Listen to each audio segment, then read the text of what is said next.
Olá, queridos, Deus te abençoe. Aqui quem vos falou, pastor Sérgio Santos. Estamos de volta para trazer a você mais uma vez uma palavra de Deus, uma breve reflexão, mas que possa trazer alento e direção para a sua vida. Quero com você ler um texto bíblico no Evangelho segundo escreveu Marcos, capítulo 1, verso 15. Só que antes quero convidar você para orar. Tudo começa bem quando começamos com oração. Deus, em nome de Jesus, te louvamos pela bênção de poder orar e de poder orar com este Senhor, esta senhora, esse jovem, essa jovem, quem sabe essa criança. Mas obrigado, Senhor. Abençoe este momento e que tudo que ela possa ouvir seja de bênção e venha transformar, direcionar a sua vida em nome de Jesus. Diga amém. Deus te abençoe. Muito bem. Se porventura você ainda não é amigo do canal, se inscreva no canal, deixe o seu like, ative o sininho de notificações e o YouTube estará sempre avisando você, comunicando que você recebeu uma nova palavra de Deus no seu aparelho.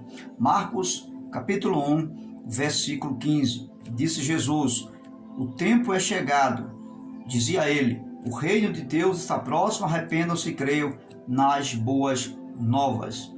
Eu quero tematizar essa reflexão com a seguinte expressão: a teocracia de Deus. Você já ouviu falar em teocracia?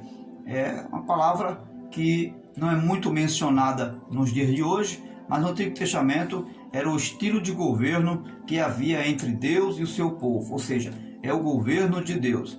A expressão do grego é formada de duas palavras. A primeira, theo, que significa Deus, e a segunda, kratos, que significa governo. Então, juntando as duas palavras, vamos ter o governo de Deus. Só que teocracia no português não tem essa ideia. É entendido como um homem governando o povo em nome de Deus ou em nome de uma divindade. No português, teocratos é entendido dessa forma, ok? Só que não é exatamente isso que teocracia, certo, quer dizer. Está falando de um ser governado por Deus. É um ser humano governado por Deus, ok? Só que do ponto de vista do Evangelho, nós vamos ver que a proposta do Evangelho é muito diferente. A proposta do Evangelho não é que o homem seja governado por Deus e que tenha um intermediário nesse sentido. Porque você vai ver que no Antigo Testamento os judeus tinham intermediários entre eles e Deus. Quem eram os intermediários do povo judeu? Eram os sacerdotes, os juízes, os líderes e mais tarde passou a ser os reis, ou seja, quando a teocracia, essa fase teocrática é o governo absoluto de Deus, onde Deus reinava seu povo sem precisar de reis, de líderes. Então, antes disso, havia esses líderes. E o Novo Testamento, o Evangelho, vai trazer uma proposta totalmente diferente. Ou seja, enquanto no Antigo Testamento esse governo tinha intermediário, mesmo sendo um governo teocrático de Deus, mas havia intermediários para dizer o que tinha que fazer, o que não tinha que fazer, para onde ir, para onde deixar de ir, no governo teocrático do Evangelho, ou seja, a proposta do Evangelho, ela é totalmente diferente, ok? Embora a nova aliança traz consigo um único intermediário que é Jesus, entre nós e Deus, mas é um ponto de vista de governo totalmente diferente. Então, qual é a proposta do Evangelho para o governo de Deus nos dias de hoje, na minha vida, no meu particular, na sua vida? A proposta do Evangelho e do Senhor Jesus, do governo de Deus para os dias de hoje, é que cada um de nós tenha, seja diretamente, sem intermediários, diretamente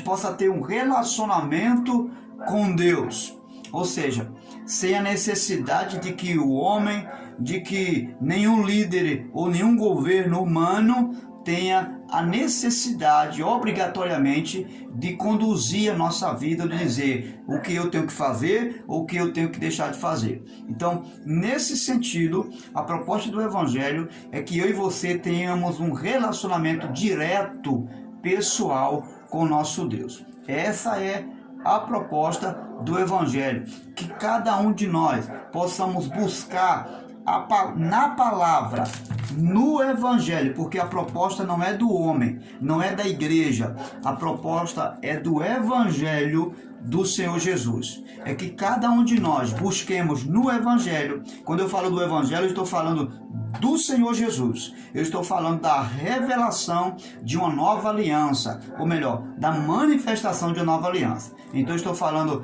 da proposta do Evangelho na pessoa de Jesus. Que cada um de nós possamos buscar no Evangelho o propósito da vida que Deus tem comigo e com você.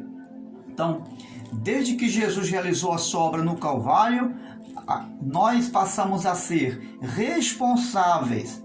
Uma vez que aceitamos esse sacrifício, passamos a ser responsáveis pelos nossos atos, pelo nosso chamado, pelo nosso ministério, por cumprir a vontade de Deus segundo a sua palavra. E não precisamos agora que A, que B venha dizer o que temos ou o que não temos que fazer. Por quê? Porque a responsabilidade agora é pessoal, ou seja, eu tenho um relacionamento agora direto com Deus e Deus comigo, é claro, por meio de uma nova aliança chamada Jesus Cristo. Mas a responsabilidade agora cabe a mim. Eu não preciso estar sendo conduzido e nem direcionado por homens ou por nenhuma concessão de ordem humana, mas diretamente pela palavra do Evangelho. A responsabilidade de buscar a Deus está nas minhas mãos.